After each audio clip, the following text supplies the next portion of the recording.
An inside job. What do we do when weapons and illegal contraband are being brought into the prison by staff members? An inside job. Just recently, I believe it was September 21st, 2023, a study was done of the Georgia Department of Corrections, indicating that hundreds of officers in the past few years, yearly, are being arrested in Georgia.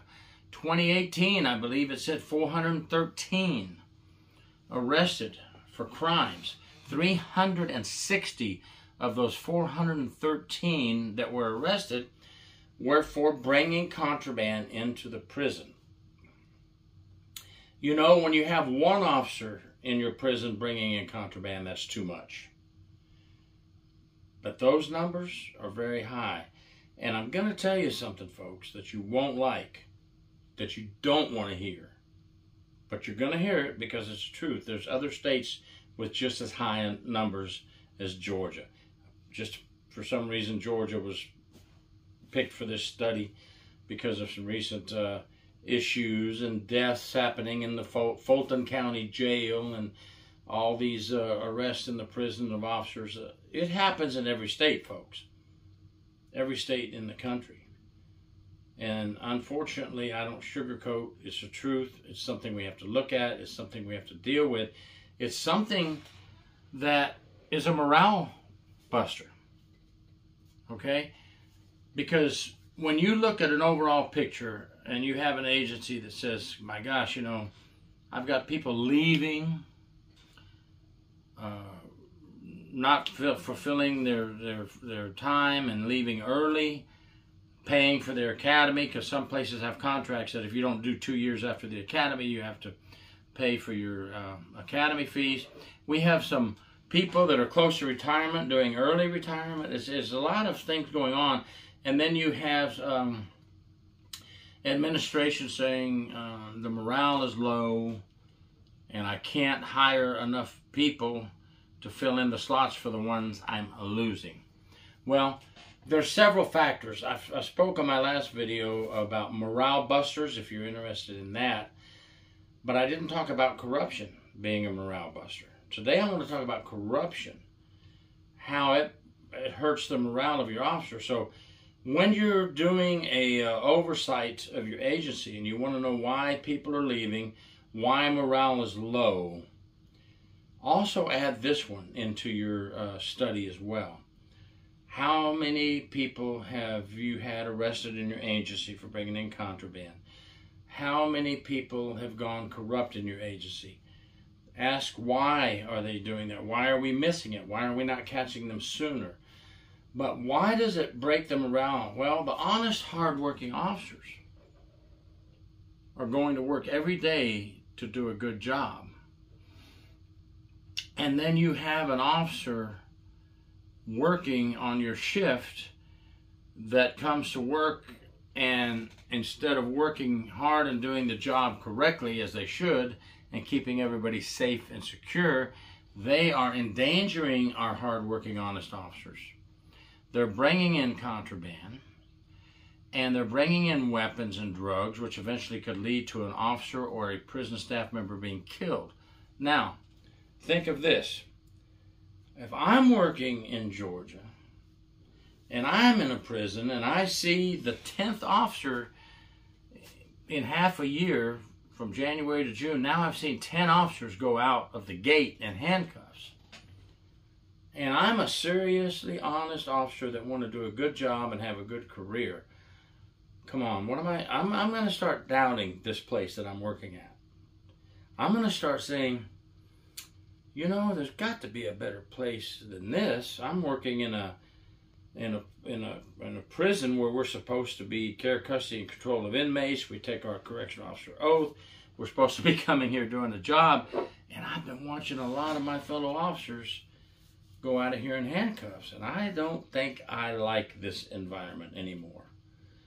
You're going to lose good, honest officers, folks, because of corruption. It is another morale buster.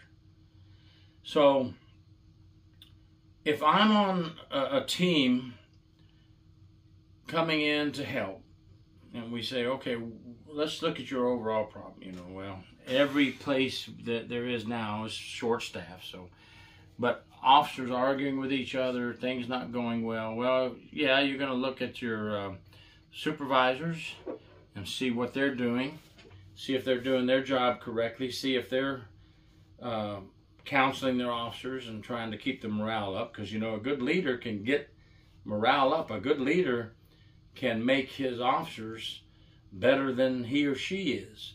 But you have to work at it. So let's check with that middle management, sergeants and lieutenants and captains.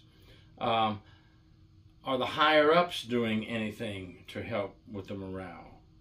Are the frontline staff helping each other, covering each other when needed, in time of need, being there for each other? You know, there's a lot of things you have to look at.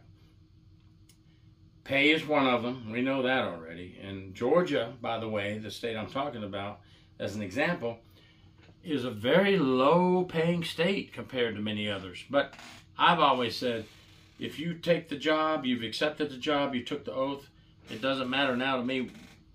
Don't get me wrong. I want them to get more pay, and I hope they get more pay. Officers deserve more pay. But if you accept the pay rate and take the oath, there's no excuse for doing corrupt things and becoming a criminal. But when you're doing your studies, administration, check your corruption stats and ask your people, if you have any kind of team that goes in and asks questions, ask, is it safe? Is it a safe environment here? Are you having any trouble with corruption? You know, unfortunately, these things have to be asked. We don't sugarcoat. If we don't ask all the things, we're not doing it right, folks. So corruption can run off good staff members. Bottom line, that's what I'm trying to get a point across here. Please let me know what you think about that. I also want to mention in this video that training our officers to do the right thing is highly important. Are we as management and middle management training our officers in ethics and doing the right thing? We all know right from wrong. We've known that since we were little children. You know right from wrong, so I'm not going to even go there. But are we teaching ethics? Teaching inmate manipulation? You can be trapped into some of these things. I will give benefit of the doubt to some that they were manipulated and got caught in a trap and didn't know how to get out of it. I will give some that, but you're still going to go down. You're still going to be arrested.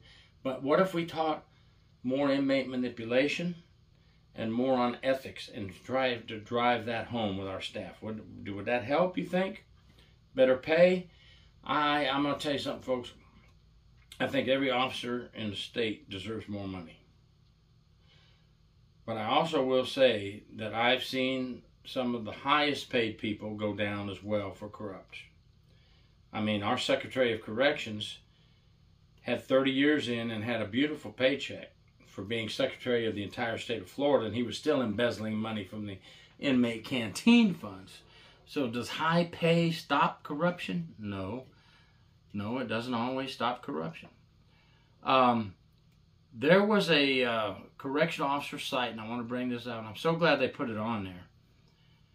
They did a survey. Some guy put a survey on there.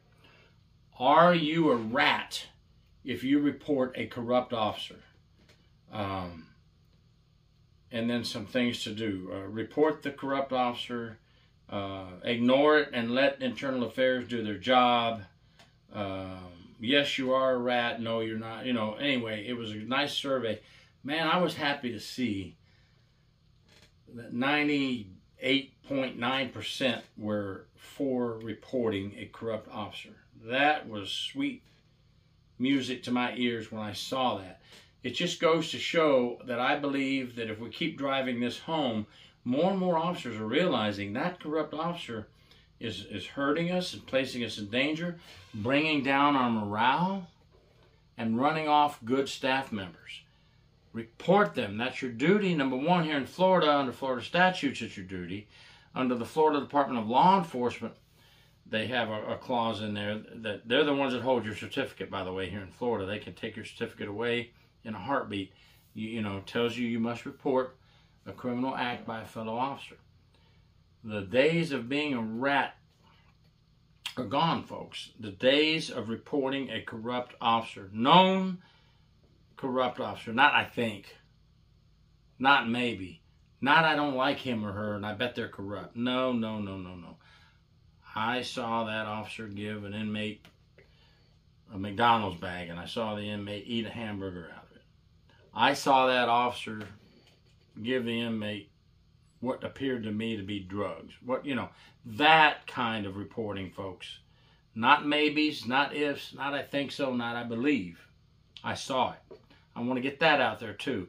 We don't want people being investigated for I think it was, maybe, probably, could be. No. So I think I'll stop here. I think I got my point across. Corruption not only endangers all of us who work behind the razor wire, but it's a morale buster and it runs off the good, honest officers. Tell me what you think. Gary York, True Prison Stories. Please subscribe.